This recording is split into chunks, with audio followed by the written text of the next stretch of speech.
will say that our business is stronger than it has ever been. The success of growth and where I see companies growing consistently really is your people. I mean, the story is not, does it make power? Because they all make power. The story is, what does it power? This is what solar installers need to know with your host, Hervé Billier and Joe Marhamati. Hi there, it's Hervé and Joe with what solar installers need to know, where we interview solar CEOs and experts on how they run their business on the solar coaster. We ask their private revenue numbers, we give actionable advice, and learn about trade secrets so you can run and grow your solar business. Joe and I built a solar company from 0 to 12 million in sales and got successfully acquired. If you'd like to do the same or do better, go to sungro.com/blog to get actionable behind-the-scenes lessons on running and growing your solar business. And now, without further ado, let's jump right into the next episode. Welcome, everybody, to today's edition of What Solar Installers Need to Know. I'm happy to have the co-founder and CEO of 257, Scott Rosenberg, here today. We're going to hear about his journey from about a decade at Roku, getting into the solar industry. Welcome to the podcast, Scott. Thanks, Joe. Great to be here. You know, I knew I wanted you on the podcast when I kept walking by that beautiful pink booth you guys have at all the shows. I was like, this is the coolest solar booth I have ever seen. Who marketed this thing? You guys must get like twice the number of visitors to that booth of anybody else. First of all, whose idea was that? Well, so we're about a 2.5-year-old firm. The company's called 257. The product, which we'll talk about here, is called Pink. Pink is the agentic front end to all the data and AI work that we do, which is all focused on customer acquisition and analytics in the residential energy space. The Pink, so 257 is for 257 Pearl Street. It's the first power station in North America, created by Thomas Edison right down the street from us here in Manhattan. A bunch of Pearl named somethings. 257 Pearl Street is that location. So we picked the 257 part of that. And then Pink, we've had brand colors of pink and yellow since the beginning, and we were designing the product and just a couple of weeks ahead of RE Plus, and it still didn't have a name. So the product was coming out very pink, and we just decided to call it Pink. And our second thought was, this in a staid conservative industry, maybe this is a bad idea, but it's proven to be the opposite, because it gets the reaction that you're describing here. People are drawn to it just because it's such an unusual color and brand name for an otherwise fairly conservative marketplace. Well, I love it, because our solar company had a very peculiar name too, and I was always very skeptical. Credit to Hervé, that worked out well too, and people never forget the name Ipsen, that's for sure. So I can't wait to hear your story, because it's so unique. So you spent a decade nearly at Roku. We want to hear about the role that you played there, as that company was really growing up and is now a household name, quite literally, and then how you parlayed into solar from your experience at Roku. Yeah. I spent almost 25 years in the media and tech space as an engineer for the first part of my career. I joined Roku at a very early stage when we were just selling hardware. We were selling little sticks and pucks that you would plug into your television. We hadn't even launched the televisions that have Roku built in at that time. And my job was to turn that growing platform into a way of making money off of consumer behavior. So we started to take a fee on subscriptions and run ads. And there's a much longer story there, but it was a remarkable company that competed amongst the giants of Apple and Google and Amazon. And I led the revenue stream around how we ultimately took the company public. And the biggest part of it was, frankly, about leveraging data to deliver a better consumer experience, and then to monetize all that consumer attention out the backside with advertisers. I had a great run there. Took the company public. I met my co-founder Tal early in that venture. He was running an ad tech company called Innovid. We can come back to the origin story at 257 in a second. But I kind of reached the end of my road and was ready to try something else, and had been interested in clean energy for a while. And Tal and I decided to go in on this together. We experimented with a couple of different business models. Most of them, I would say, looked like variations of what companies like Base and Arbor and others are doing today, where they they're pretty novel business models of like placing a battery into a home and time shifting consumption, or trying to find higher quality customers amongst a sea of other customers. And every one of those business models, in our view, to gain advantage, we felt we needed to know more about the home than was knowable. And that for us posed the fundamental question that led to 257. We're like, why is it so hard to understand whether a home has solar, has an EV, what its energy consumption is? Is the home likely to get a battery? And what kind of energy plan should that home be on? And we learned very quickly that the data sets that inform our knowledge of homes are scattered and messy. It's a big industry, and even the biggest players, the biggest utilities, the biggest solar companies have only a small aperture with which they can view the world. And we realized that we could build, based on our skills in marketing and data science, we could build a platform and serve that function to hundreds, thousands of companies in the space. We could give them that knowledge of how's a home configured today and how is it likely to evolve over time.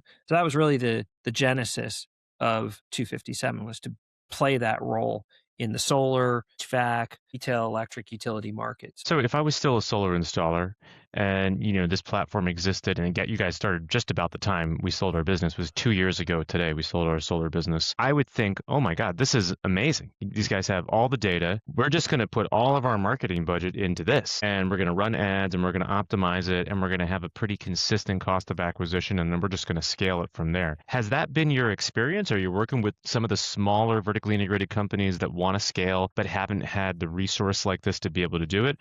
Are you working with some of the larger big box companies, or is it just kind of everybody? Both. Yeah. So let me break down our offer in the solar space. So our industry, the solar industry, has obviously gone through a fairly substantial set of changes in just the last 3 to 4 months with the ending of the IRA, but at the same time, a bunch of new great stuff coming online related to batteries and VPPs. And so our core offer in the solar space is to use our data to help you find homes that are high propensity, a good fit, high likelihood for solar, for a battery, for a VPP plan. And we do that in a couple different ways. One is we bring hundreds of features or attributes to the table on every home in the country. We call that a digital energy twin.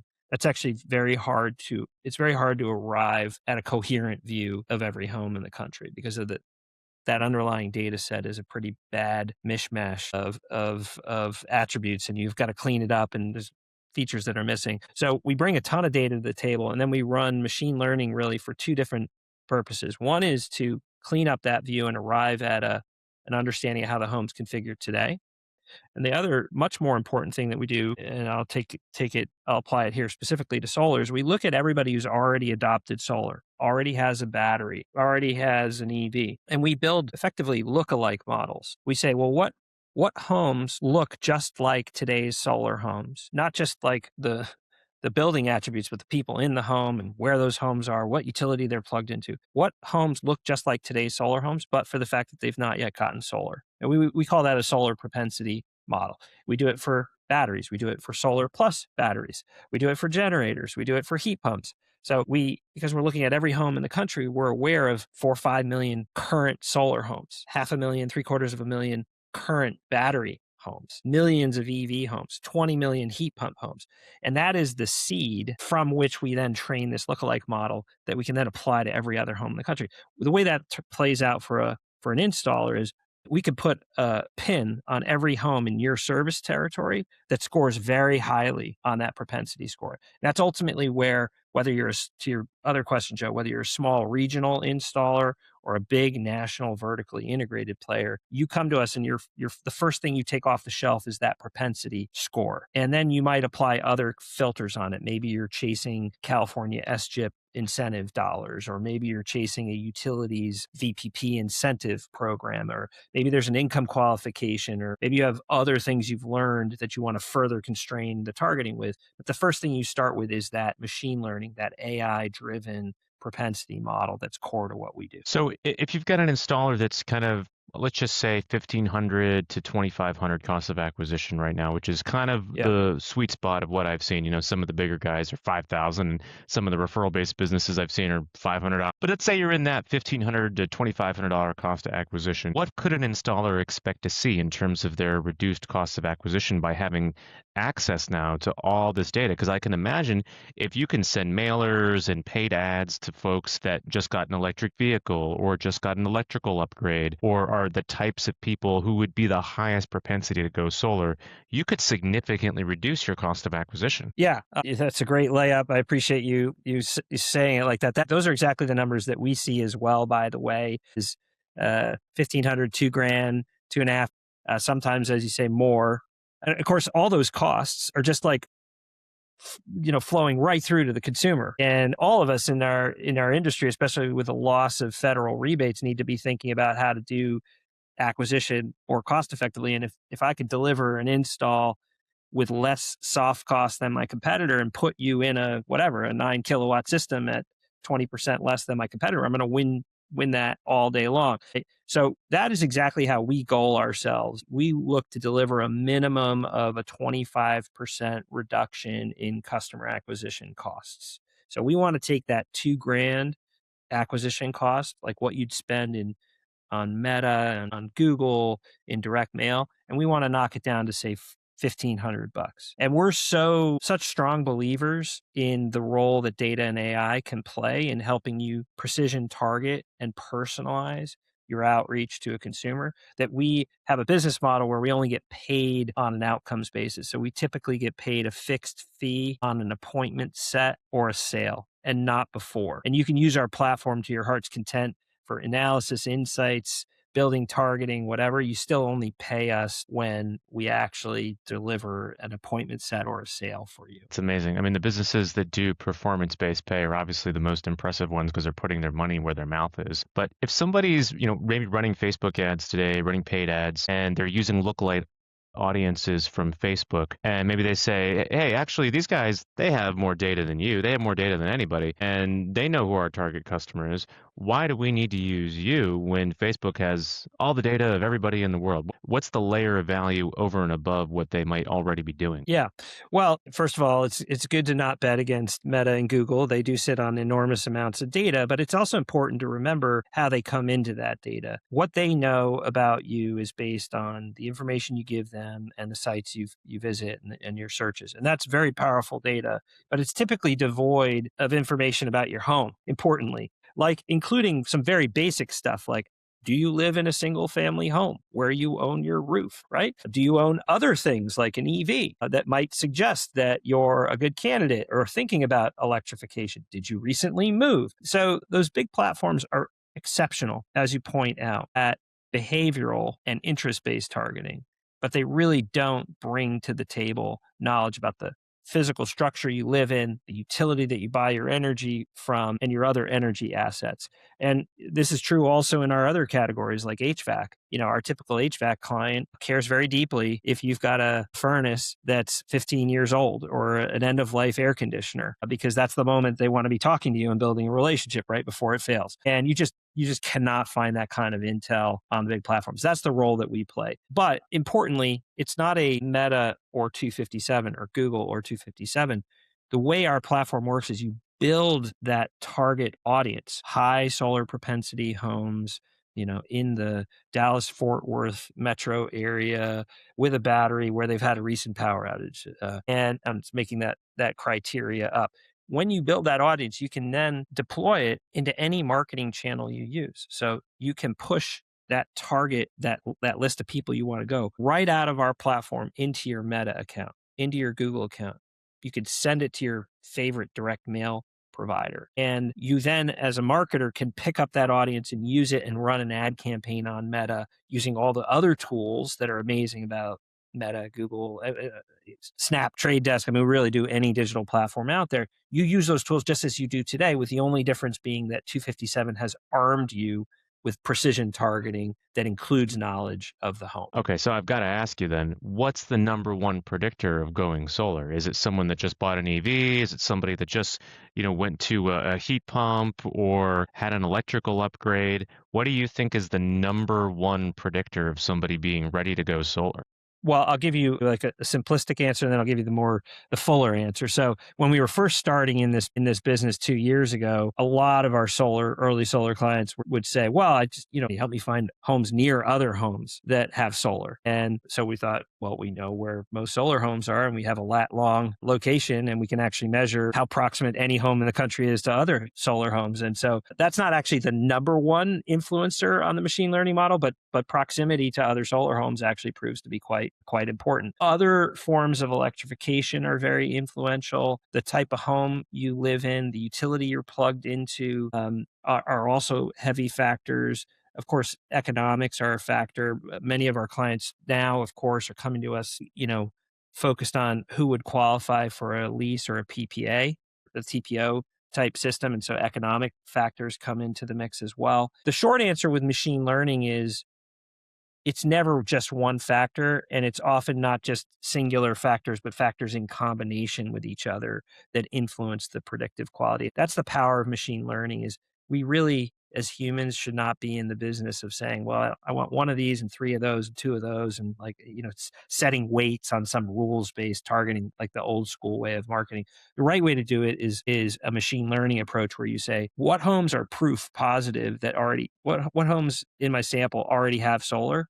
What's everything I know about them? I'm going to run them through a neural net that's going to tell me in the face of these factors who's likely to get solar. That's our approach, and it's multi-factor and quite complicated, actually. Not something that you can write down as a simple rule. And so how has AI and machine learning changed the platform, changed the reliability of the platform, changed the ability for solar installers to get more value and reduce their cost of acquisition since you started up? Because AI has changed a lot since you started this company. Is it just that its predictive technology is that much more reliable? Is it exponential? What have you noticed in the performance of the platform as AI has become more powerful? Yeah, I'll break this down into a couple of different pieces. One is there's a more traditional machine learning approach, which we all in tech have been using for years. So we used it at Roku as much as 10 years ago. This is neural nets. This is sort of precursors to large language models, transformers, and a lot of the stuff that's garnered a lot of interest and excitement. And so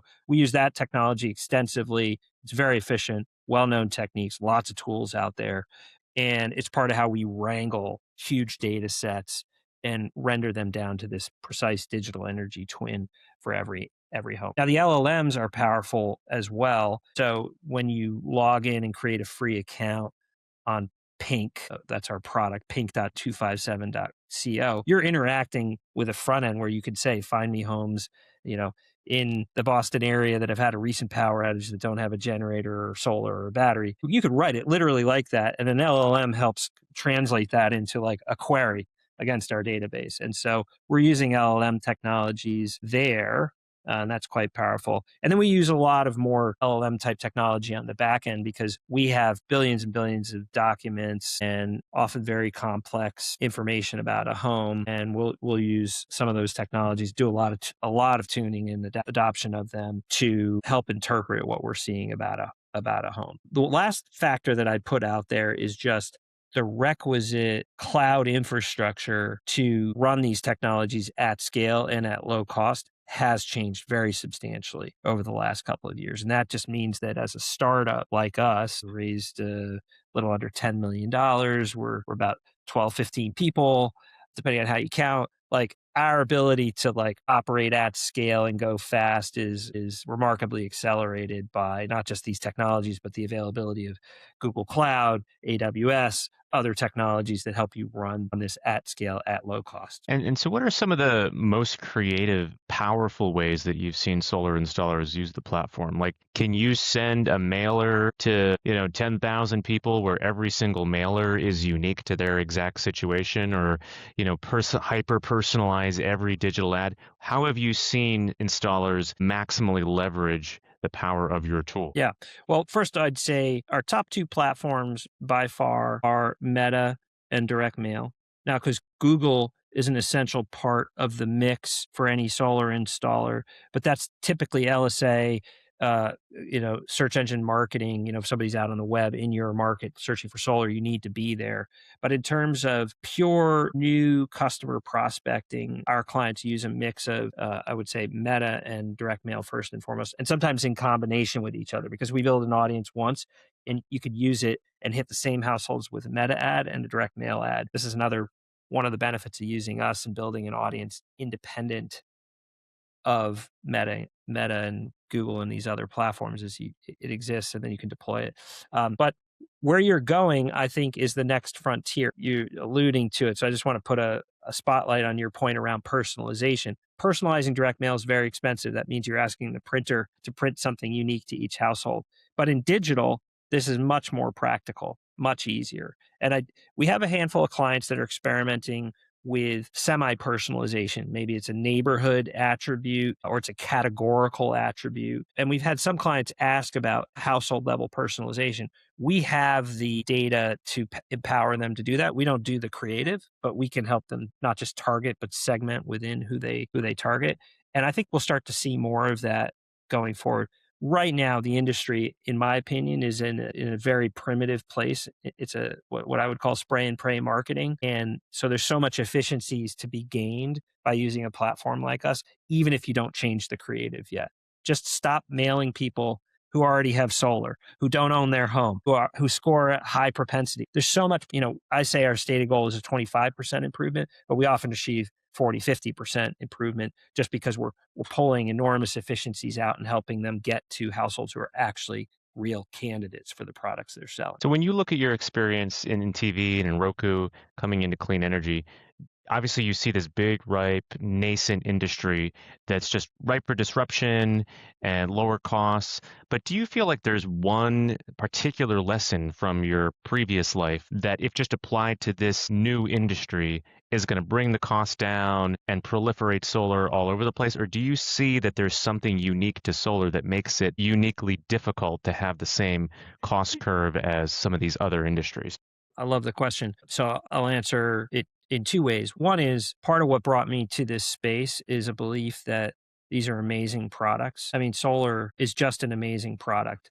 Put all the politics and everything aside, like, it's the original, the OG of OGs of energy production, period, right? The precursor to fossil fuels. Starts with the sun. We've just done a remarkable job as a global economy at driving the cost of that down. And I just think 10x the number of people who have solar today should have solar. Like, it's just a remarkable product. And batteries are right behind that. Lithium ion's gotten so much cheaper, and the ability to flex your home's consumption in response to what's happening on the grid to save you money and do a favor to the grid and get paid for it. These are remarkable technologies. And so part of my drive, heat pumps, I mean, I could keep going. Part of my drive is a belief that these are amazing products that most households should have, period, full stop. And we're just letting the customer interface and how we outreach and talk to consumers get in the way. It's a terrible consumer experience because we're not doing it in the way that every other modern consumer product is marketed to consumers. That's the more generic statement. The first one is about a fundamental belief in the products that we all are selling. And the second part is, like, if we can bring modern data science and marketing technologies to the table, we can help connect this awesome product with consumers who will benefit. So now I'm asking Scott, asking the co-founder of 257 anymore. Tomorrow, you're the marketer of a $25 million rooftop solar installation business. You're the CMO, and you've got a 5% of your budget, let's say, is in marketing. How do you divide up that marketing budget, from billboards to the pink product itself to, sponsoring the Little League team and referrals? How do you think about the referral stack of how you would stack that budget? Look, I mean, marketing is a complex science and art, and it's always hard to value that Little League sponsorship, but it's important and it works. It works for some businesses. So I'm not here to talk anybody out of Little League sponsorships. My kids benefited when they played Little League. Look, we are very focused on paid media as opposed to earned or community type investments. And I think that our clients, everybody in the industry, if they want to be successful and outcompete their competitors, needs to just be very mercenary about their ad spend. They need to just weigh, either do it internally, or if they don't, find a good agency who can help them and just hammer on those soft costs. Like $2,000 of customer acquisition costs to sell a $20,000 system is not acceptable. We all should do better. When we have to bake $2,000 of cost into our system, passing that on as $2,000 or $3,000 or $4,000 to our customers. So our view is that you should test your way into different media mixes. We see every day that direct mail and Meta and Google and other open web advertising work well.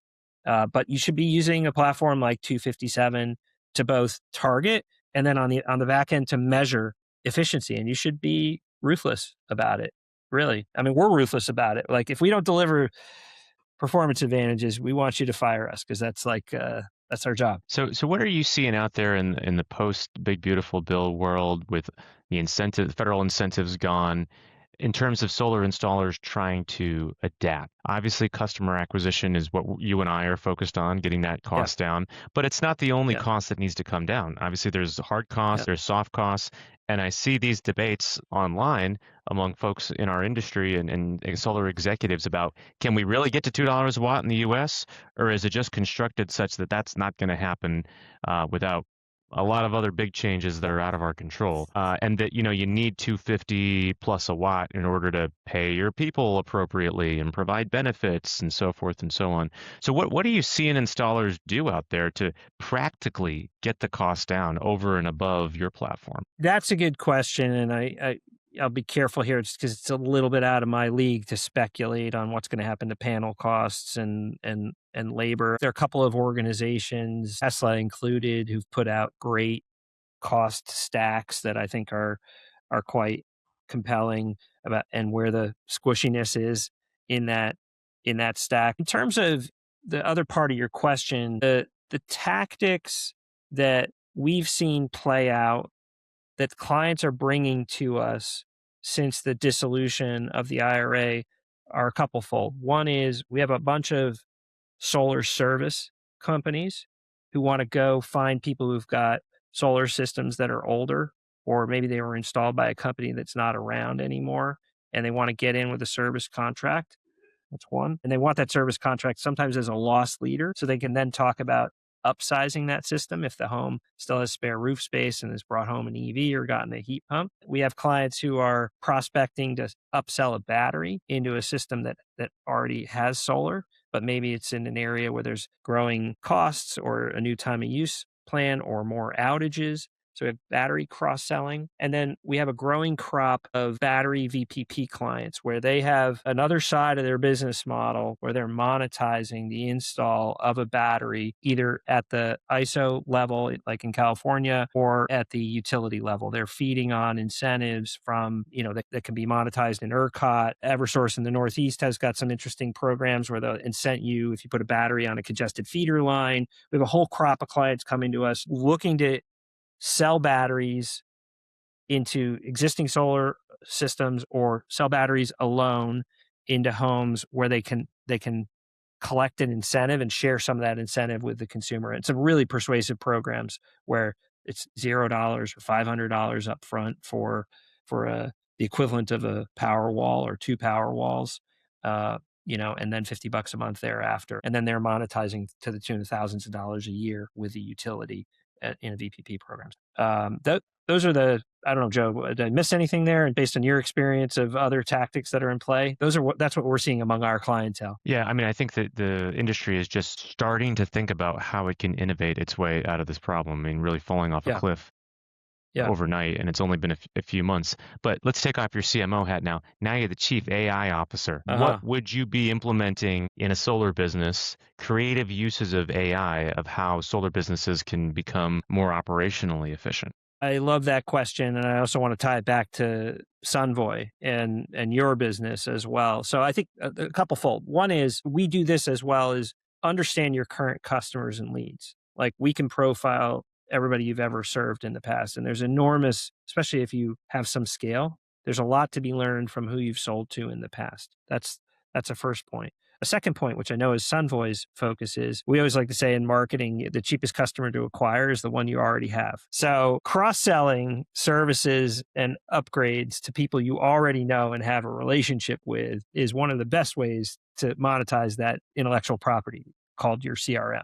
And I know that's a big focus of Sunvoy. And I think AI there can play a role as well. Like we can take the same propensity scores that we apply to the outside market and we can apply it inside of your CRM and tell you who's a good candidate for an upsell. We have a big solar installer in the Southeast who's got a new HVAC business, and we've helped them cross-sell HVAC heat pumps into their existing very large customer base. So that's another use of AI. And then I think there's a lot of exciting stuff, which I don't frankly know well enough around customer service and follow-up and proposal generation coming that I think is very exciting and stands to improve the consumer experience after first contact. We're focused on getting to that first contact, but after first contact, AI could play a pretty powerful role in further improving the customer journey. I love that answer. I tell installers every day, and I'm glad you mentioned that your platform does that, because, we have an eShop now in Sunvoy where all of the customers, and old and new, can see all the products and services being sold by an installer. And there's so many folks out there that went solar 10 years ago that don't know that their installer is selling batteries, if they even remember the name of their installer, don't know they're doing EV charging or service plans or panel cleaning. And it's a huge untapped market. I say that there's more money on the table after PTO than before PTO, because there's just so many additional products and services being sold by traditional solar installers today than 5-10 years ago when a lot of those folks went solar. So that's actually really good to know that your platform can also look internal to existing customers that might have gone solar 10 years ago and suggest to those installers what they should be promoting to them.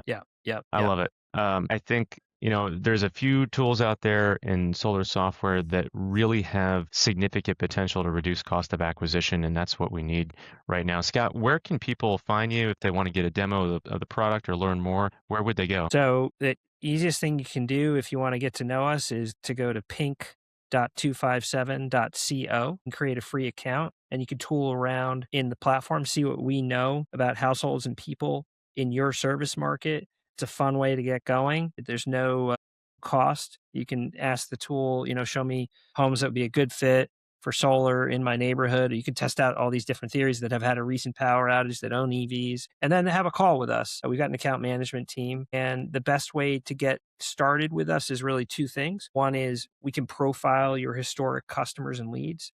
It's fun. It's fast. It's usually got some surprises. Our typical customer thinks they know who their customers are, but it's got some surprises. And then the other thing is we offer free pilots. So we'll let you use us to run a campaign. You got to still buy the media. You're still running the ad campaign, but you can use our part of it for free. We love tests. If you want to run us head to head with what you're doing today, that's even better, because that's a nice benchmark. When we win a test, we always get hired. So we like tests, and we usually win tests. That's the other thing, is a free pilot. Love it. I can't wait to see that pink booth grow and grow and grow in size at the RE Plus show and have you guys see great success. I think it's one of the most innovative and compelling ideas in the solar industry, and wish you guys great success. And I appreciate you taking the time out to be here today. Yeah, thank you. And it's wonderful to talk to somebody in the space who's as focused on marketing and efficiencies and customer experiences as you, Joe, and the Sunvoy team. Appreciate the talk here. Is great. Thanks, Scott. And thanks everybody for listening today. This has been the latest edition of What Solar Installers Need to Know. We'll see you next time.